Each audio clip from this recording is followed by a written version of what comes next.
இன்றைக்கி கெட்டி உருண்டை செஞ்சுக்கலாம். நான் Sivakami. Welcome to Siva's kitchen. Measuring கப்பில் இந்த மாதிரி மெஷரிங் கப்பில் 1 கப் பாசிப்பயிறு, 1/2 கப் பச்சரிசி எடுத்து வச்சுருக்கேன். இது ரெண்டையும் இப்போ நல்லா வறுத்துக்கணும்.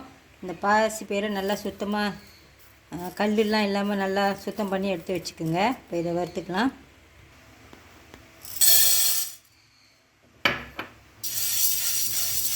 இதை நல்லா வறுத்துக்கணும், கலர் மாறும்.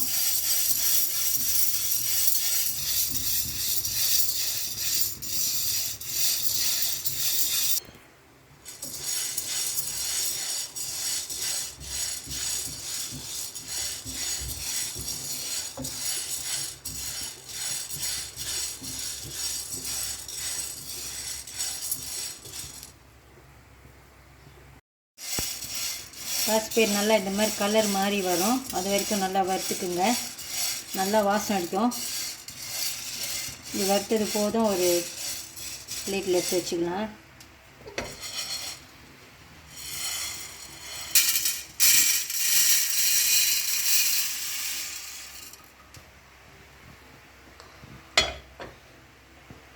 அடுத்து இந்த அரிசியும் வறுத்துக்கலாம்.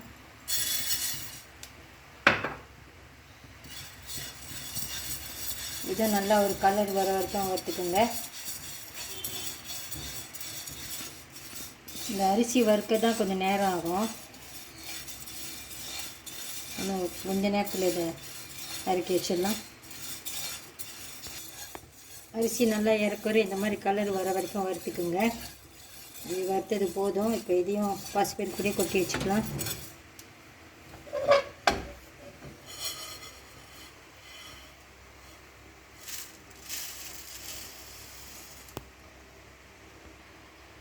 ஆறிட்டோன்னு தான் பிளெண்டரில் அரைச்சிக்கணும். நல்லா ஆற விட்டுருங்க.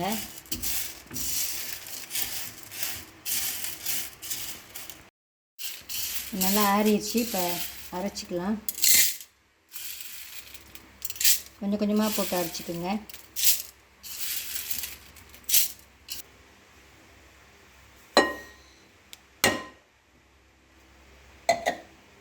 நல்லா இந்த மாதிரி அரைச்சிக்கோங்க. மிச்சம் இருக்கிறதையும் எல்லாத்தையும் அரைச்சிட்டு அப்புறம் பார்க்கலாம். இப்போ மற்ற இன்க்ரீடியன்ட்ஸ் எல்லாத்தையும் பார்க்கலாம். கொஞ்சோண்டு தேங்காய் எடுத்து வெட்டி வச்சுருங்க. அப்புறங்க இந்த மாதிரி சின்ன சின்னதாக வெட்டி வச்சுருக்கேன். இது வந்து பொட்டுக்கடலை. மெஷர்மெண்ட்லாம் நான் டிஸ்கிரிப்ஷன் பாக்ஸில் கொடுக்குறேன். எள்ளு, இது வந்துட்டு சுக்கு பவுடர், ஏலக்காய் பவுடர். இந்த தேங்காய், பொட்டுக்கடலை, எள்ளு இது எல்லாத்தையும் இப்போ வறுத்துக்கலாம்.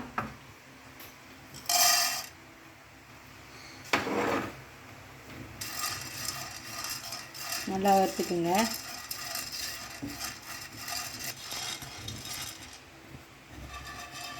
நல்லா வறுத்தாச்சு.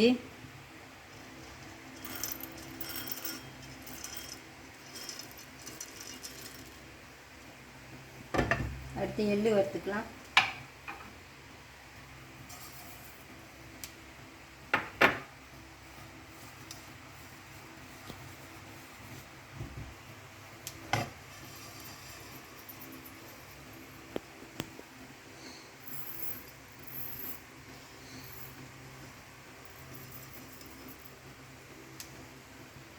அடுத்து தேங்காவை வறுத்துக்கலாம்.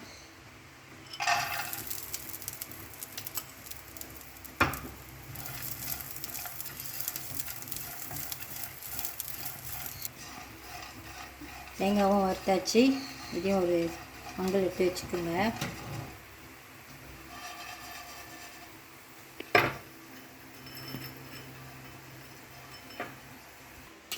பாசிப்பயிரும் அரிசியும் அரைச்சாச்சு பாருங்கள். இந்த மாதிரி இதில் ஒரு 2 கரண்டி எடுத்து வச்சுக்கலாம். அப்புறம் உருண்டை பிடிச்சிட்டு மேலே போடுறதுக்கு. இதில் நம்ம வறுத்த இன்க்ரீடியன்ட்ஸ் எல்லாத்தையும் இப்போ சேர்த்துக்கலாம். பொட்டுக்கடலை, எள்ளு, தேங்காய்,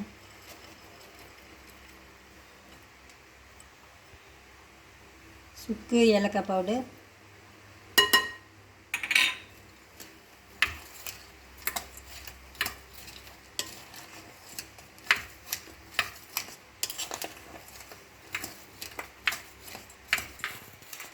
இப்போ சீனி பாகு செஞ்சுக்கலாம்.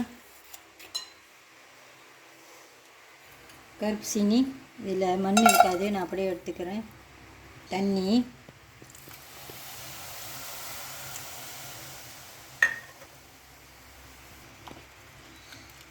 சீனி நல்லா கரையணும்.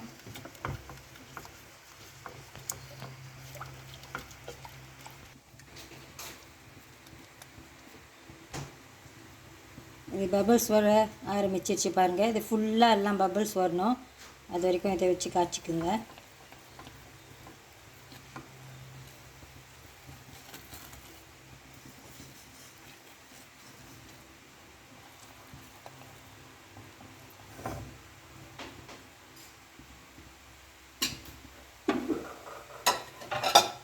பாருங்கள், இந்த மாதிரி ஃபுல்லாக பபிள்ஸ் வந்துடுச்சு. இப்போ அடுப்பு அடைச்சிடலாம். கொஞ்சம் உப்பு எடுத்து வச்சுருந்தேன், அதையும் போட்டுக்குங்க. நான் அடுப்பு அடைச்சிட்டேன்.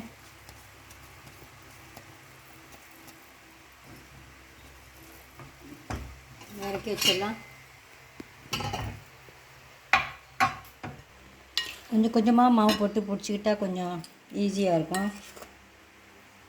ஒரு 2-3 உருண்டை அளவுக்கு தனியாக எடுத்து ஒரு பவுலில் போட்டுக்கோங்க. சீனி பாகு கொஞ்சம் கூட தான் செஞ்சுருக்கேன். கொஞ்சம் கொஞ்சமாக ஊற்றிக்கணும்.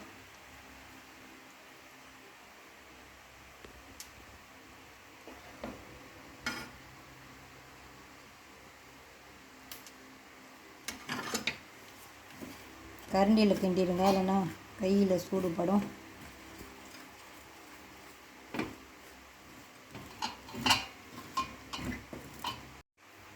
ஏறக்குறைய கை பொறுக்கிற அளவுக்கு வந்துட்டோன்னே இதை பிடிச்சிக்கலாம்.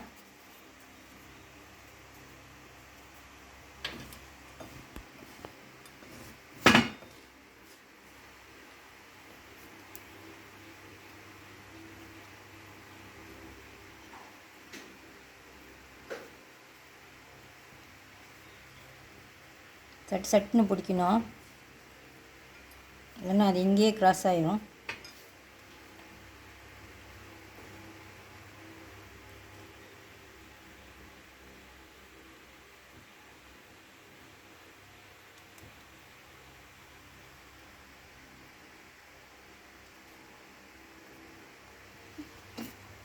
இந்த எக்ஸ்ட்ரா மாவில் இதில் போட்டுட்டு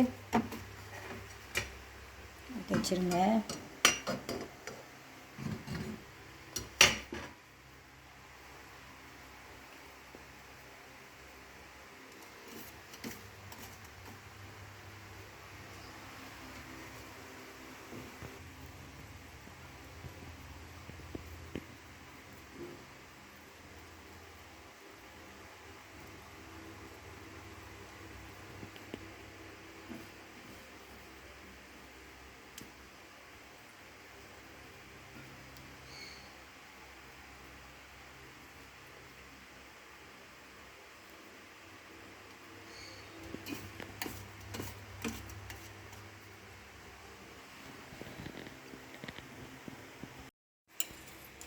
கடைசி மாவு,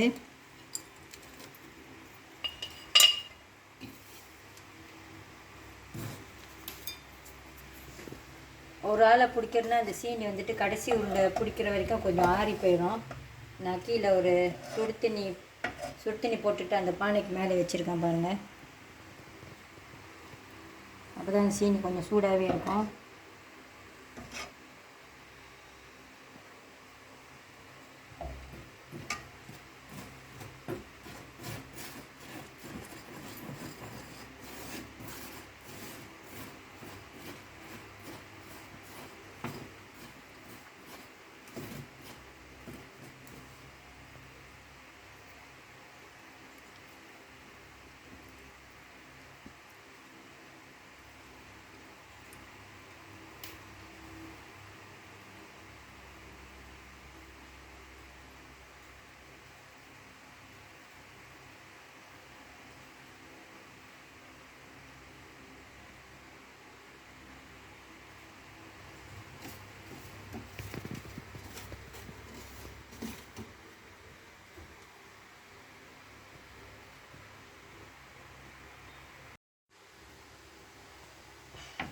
இன்றைக்கி இந்த ரெசிபிக்கு ஒரு 18 உருண்டை கிடச்சிருக்கு.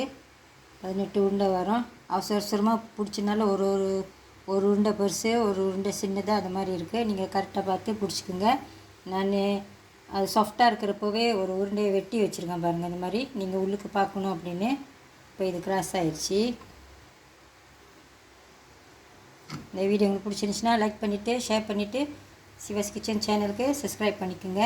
தேங்க்யூ ஃபார் வாட்சிங். நான் இன்றைக்கி இதை சின்ன ஒரு ரெசிபியாக தான் செஞ்சுருக்கேன். கொஞ்சமாக செய்யலாம் அப்படின்னு. பிகினர்ஸ் கூட நீங்கள் இதை ட்ரை பண்ணி பார்க்கலாம் இந்த தீபாவளிக்கு.